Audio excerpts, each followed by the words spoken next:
was so effective? Yeah, he was really good. Pitch count was efficient. He was kind of just dominating areas, up, down, in, out.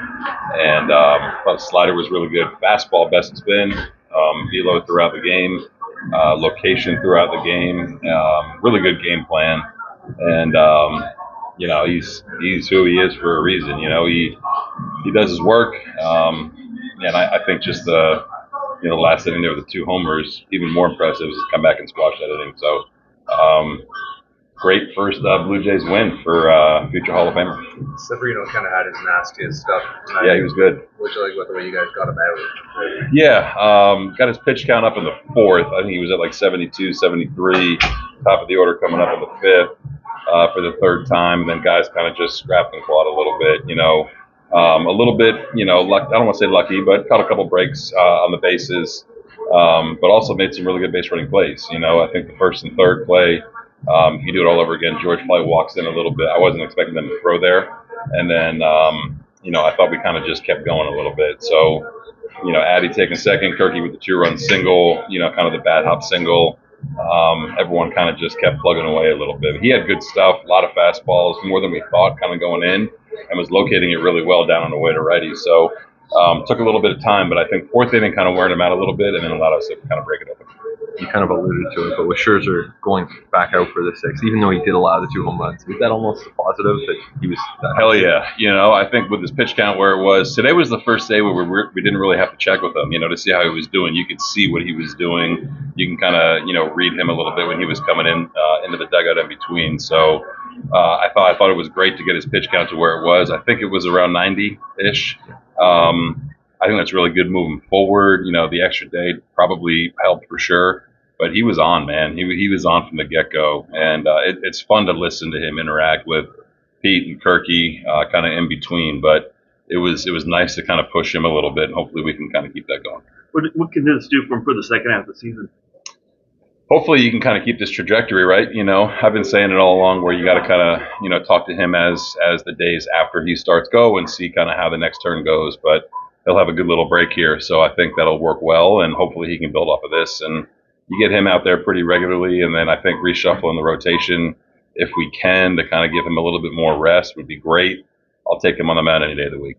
As you were speaking to in that 5th inning, there were a lot of mistakes made on the other side. One error by Zach Geloff, and Shea Langoliers dropped 4 balls in the inning, not including the double steal at home. How did your team just go ahead and take advantage of those mistakes that the A's made in that inning? You have to, I mean, that's a good team. They got some really, really good young players, and you have to kind of manage accordingly. But we've been doing this for a while. When teams are going to give you extra outs, you got to take advantage of it. And I think we're at the point where you can put some pressure on the defense. It's hard with the pitcher covering first base on George's ball. He goes first to third, double steal. And you kind of keep going. But this group has been tremendous with kind of just moving on to the next thing and not worrying about what has happened or what is going to happen, kind of what they need to do in the moment. You mentioned the between innings there. What is extra between innings?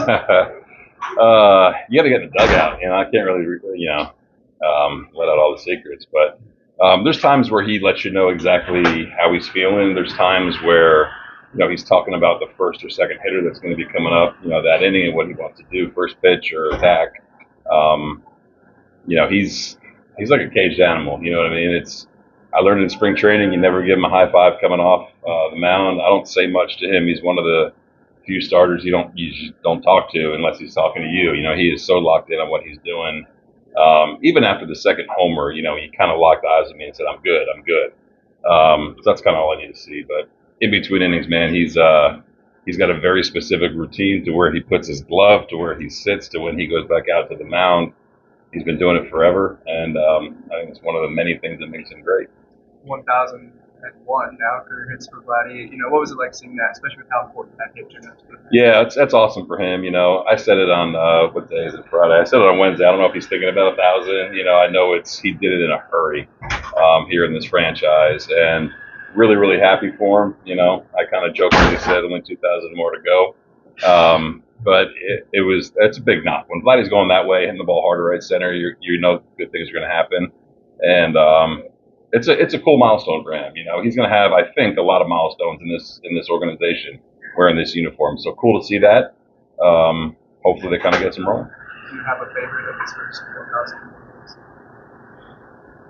Probably his first one in 2019, doubled on the right field line against the same team. You know, then I think we pinch ran for him. But I've known Vlad for about 10 years, you know, and been through a lot with him. So, you know, to kind of see 1 through 1,000, I feel very fortunate for that, for one. But there's been a couple. I think the first one always stands out, right? The first one always stands out as a 19-year-old kid coming up with a lot of hype. I would say that's my favorite. Referring back to pitching, that outing that Little had with the knuckle curve working, Yeah. he kept the A's hitters off balance for his performance. Do you feel he would be in potentially other years a potential All-Star this year? No doubt. I've been saying that all year, man. I think lefty relievers get the short end of the stick because they come in and they're kind of the forgotten man. But that's a tough ask, man, to come in and get Butler and Rooker out and say, hey, go back and get one more really good hitter out, and he did. He's been so good for us, man. The curveball is such a good swing and miss pitch, and he's had it work in the last few outings really well, both landing it for strikes and then kind of getting it out of the zone. In this ballpark, you know, you got to kind of treat a 4 and 5 run lead like a 2 and 3 run lead. You know, you can see what happens. So I thought him coming in to squash it and then Yariel doing what he did was great. Still for people, okay? Yeah, he was feeling a little better as the day went on. You know, maybe just the remnants of the family trip with some kids hanging around.